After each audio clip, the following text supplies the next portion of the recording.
pays membres de la Communauté économique des États de l'Afrique centrale, CEEAC, en synergie au sein du réseau des institutions anticorruption d'Afrique centrale, RINAC, ont été en réunion extraordinaire le lundi 22 janvier 2024 sous l'autorité du Premier ministre, chef du gouvernement congolais Anatole Kolini Makosso à Brazzaville. Au cours de cette réunion extraordinaire, le RINAC, plateforme régionale qui s'engage à travailler dans la lutte contre la corruption et les infractions orchestrées dans la CEEAC, sera opérationnalisé pour lutter contre la corruption en Afrique centrale. Le réseau des institutions nationales anticorruption d'Afrique centrale, en sigle RINAC, qui va être opérationnalisé au cours des travaux de cette réunion extraordinaire, est un signal fort de notre engagement collectif à coopérer fermement à la lutte contre la corruption en Afrique centrale. Le RINAC souhaite bien donner un nouvel élan à la lutte contre la corruption, une préoccupation majeure qui gangrène les pays du monde sur le plan social, politique et économique, à en croire Nestor Mbou, président de transition du réseau. Au regard des graves menaces que le fléau de la corruption fait peser sur la sécurité de nos nations, à travers la criminalité et son réseau souterrain de financement, je reste convaincu du soutien conséquent des plus hautes autorités de nos États aux efforts multiformes de lutte contre la corruption, résolument engagés par leurs INAC respectives. Le chef du gouvernement congolais Anatole Kolini Makosso rappelle la nécessité de la synergie participative dans ce combat, tenant compte de l'urgence que revêt la problématique de la corruption. Tenant compte de l'urgence que revêt la problématique de la corruption, il y a lieu, sans attendre, de rendre opérationnelle la plateforme sous-régionale devant permettre de coordonner les efforts, les synergies, les stratégies et les actions de lutte contre la corruption dans l'espace de la CEEAC. En admettant que les travaux préparatoires portant sur les consultations inter-États en vue de la constitution des textes fondateurs relatifs à l'installation du RINAC sont arrivés en phase de finalisation, la nécessité d'opérationnalisation de cette plateforme s'impose. Après cette réunion de 2 jours, les participants s'imprégneront des textes fondamentaux du RINAC, institution établie à Libreville, au Gabon, depuis 2005.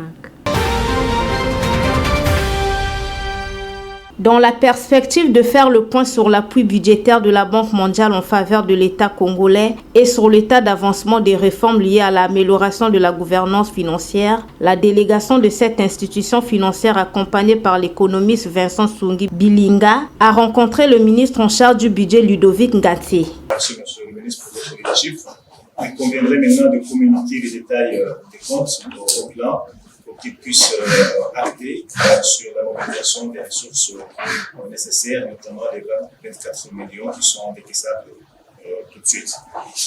Prochain objectif pour le projet PAGIS, c'est le lancement du projet. Nous aimerions discuter avec vous également. La mission va aussi parler du budget sensible du climat et les investissements publics.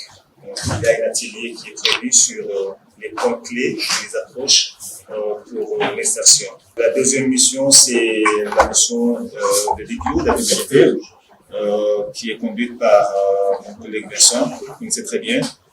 D'abord, discuter de l'état de mise en œuvre des réformes des 2 derniers programmes budgétaires, la situation macroéconomique et discuter sur l'alignement de la mesure 8 sur le code gazier. Il convient de noter que cette mission de la Banque mondiale qui intervient dans le cadre de la préparation de la 3e opération du financement à l'appui des politiques de développement du Congo va aussi évaluer le fonds d'investissement à octroyer au premier forum des entreprises publiques d'Afrique centrale qu'organisera le pays pour favoriser la création d'emplois, la croissance économique et l'amélioration du pouvoir d'achat des Congolais.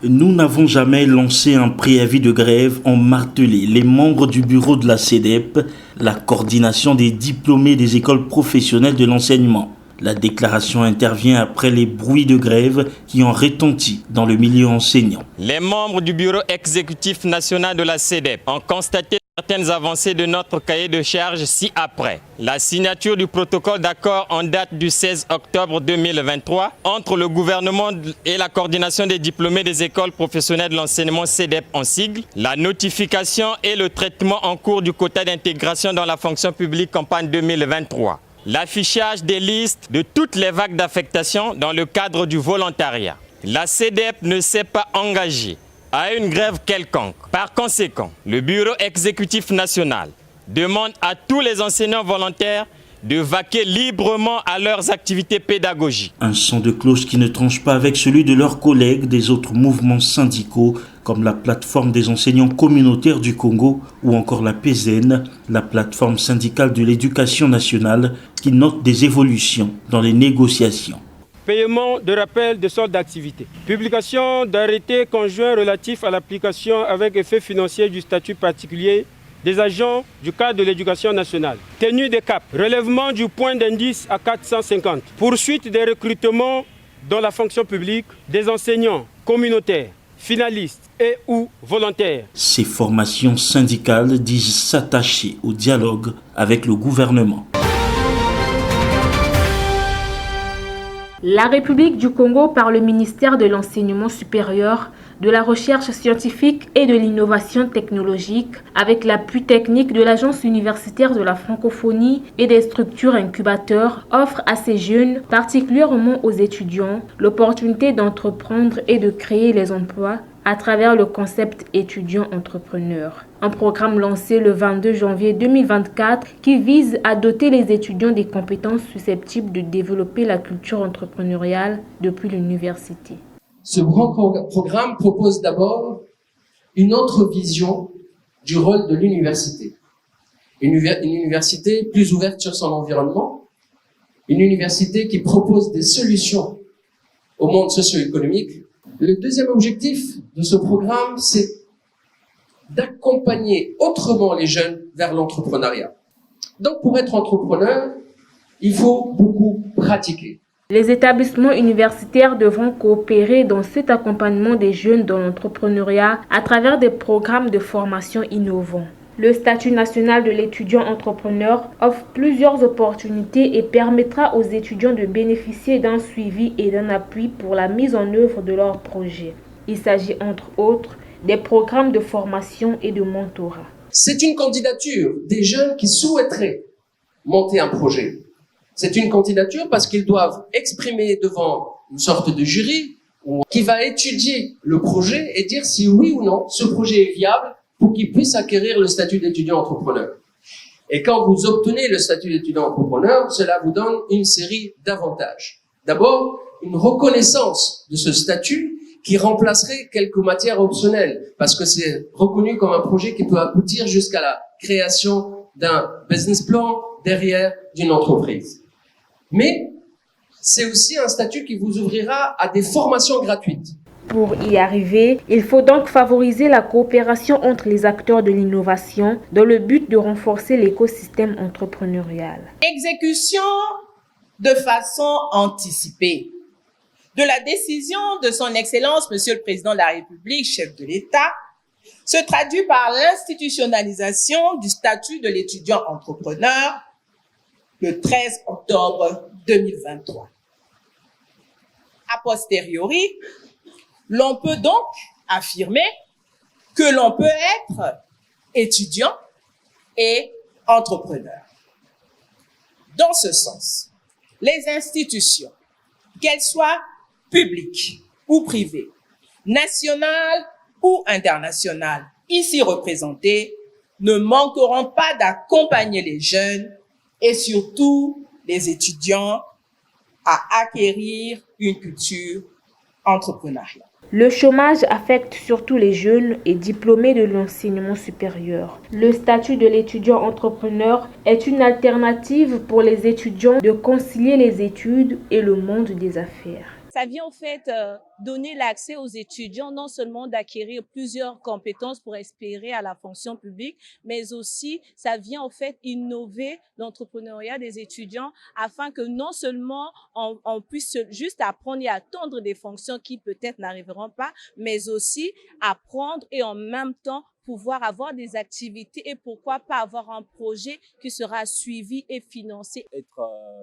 étudiant en même temps dans le business, ça veut dire que désormais, on peut faire marier notre vision à notre parcours académique.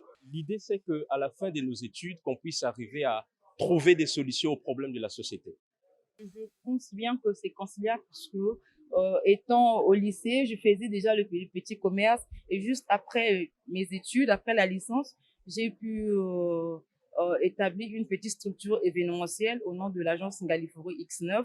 Je pense qu'elle a une grande possibilité de lier les études à l'entrepreneuriat. Avec ce programme innovant, le Congo intègre les rangs des rares pays en Afrique qui ont adopté le statut national de l'étudiant entrepreneur, ce après la Tunisie et le Maroc. À ce lancement, on peut constater la présence des incubateurs d'accélération d'entreprises, les entités de formation des jeunes et de développement des entreprises. Le commandant de la zone militaire de défense numéro 1, le général de brigade Jean-Oly Songo Hondaï, a présidé le 19 janvier 2024 au tarmac de la base aérienne 02/20 la cérémonie de port des insignes de grade à plus d'une centaine de promus évoluant dans cette circonscription opérationnelle en présence de quelques autorités politico-administratives. Il s'agit de 177 agents de la force publique des départements de Pointe-Noire et du Kwilu, élevés au grade supérieur à titre définitif pour compter du 1er janvier 2024, premier trimestre de cette même année. Parmi ces promus, un capitaine de vaisseau-major et un colonel-major. Comme le veut la tradition militaire, en début de chaque année, l'effort et la rigueur aux exigences du commandement se font valoir à travers des récompenses par ordre de mérite. Prenant la parole pour la circonstance, l'officier général a rappelé aux agents de la force publique les orientations du président de la République, chef suprême des armées, du 31 décembre 2023 à l'occasion du réveillon d'armes. Je vous adresse nos vives félicitations.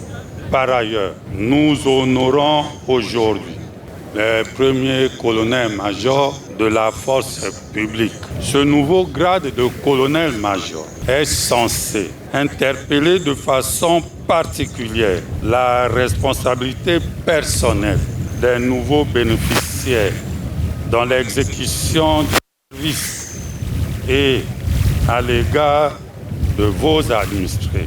Le président de la République, chef de l'État, chef suprême des armées, a rappelé devant toute la crème de notre magistrature que la justice, tout comme la force publique, ne sont pas syndiquées. La justice, comme la force publique, sont pour l'État et la nation des piliers. Chers frères d'armes, soyons-en conscients, fiers et dignes. Je redis donc ici que notre institution est un ordre. Et comme vous le savez bien, la règle fondamentale de discipline dans tout ordre est le fil à plomb, c'est-à-dire la verticalité. Car il y en a qui sont donc appelés à commander et les autres à obéir. Alors, chers nouveaux promus, commandez et on vous obéira.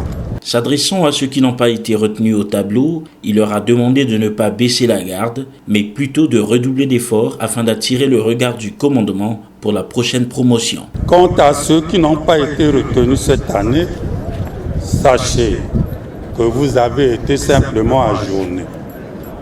L'avancement étant soumis à différents critères, je vous demande de ne pas vous laisser décourager. Vous devez plus que jamais vous faire l'obligation d'améliorer vos rendements afin de répondre aux critères d'avancement devenus de plus en plus compétitifs. À tous, je vous souhaite plein succès dans toutes vos entreprises et vous fixe rendez-vous au résultat. Vive la République, pour la patrie, nous vaincrons. Heureux et fiers d'arborer ces nouvelles distinctions, les promus ont témoigné leur gratitude au haut commandement. Je remercie tout le haut commandement militaire d'avoir pensé à ma modeste personne. Certainement le travail que je rends au quotidien est reconnu par la hiérarchie. Nous voir aujourd'hui, colonel-major, ça signifie que pour nos chefs, nous avons un bon rendement. On ne peut qu'être fiers. On doit toujours montrer par l'abnégation, le travail, ce qui fera que le commandement continue toujours à penser à nous. Notons que ces parents défilés militaires exécutés sur le macadam du tarmac de la base aérienne 02/20 que s'est achevée la première phase de cette cérémonie. Quelque temps plus tard, une collation a été offerte aux promus, aux baroudeurs.